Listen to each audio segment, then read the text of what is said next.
Jacques Audiard va-t-il entrer dans l'histoire des Césars? Malgré les polémiques qui entourent son film Emilia Pérez au Mexique et aux États-Unis, Jacques Audiard est en très bonne position avec 12 nominations pour briller à la prochaine cérémonie. Mais au-delà de ces récompenses, un autre enjeu se joue.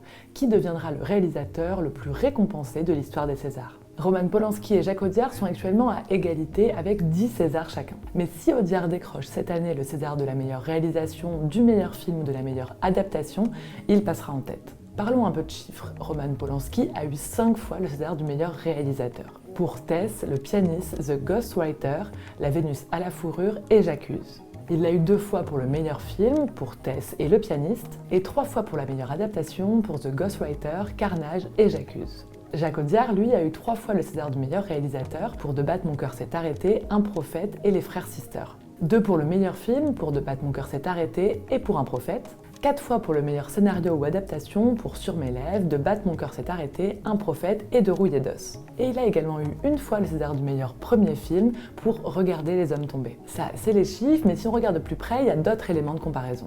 Polanski garde un certain prestige. Il a gagné plus d'Oscars et il a commencé sa carrière en 62, bien avant le début de la cérémonie des Césars en 76.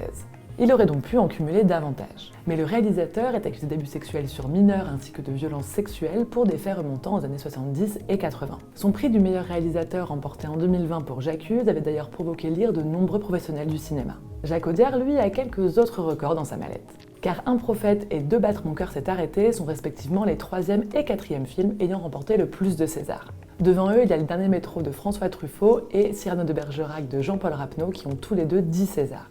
Mais si on s'amuse à compter tous les prix de tous les films des 2 réalisateurs, c'est-à-dire les prix de réalisation, mais aussi les prix pour les acteurs et les prix techniques, il n'y a plus vraiment égalité. Jacques Audiard remporte par KO avec 36 prix cumulés, tandis que Roman Polanski en a 19.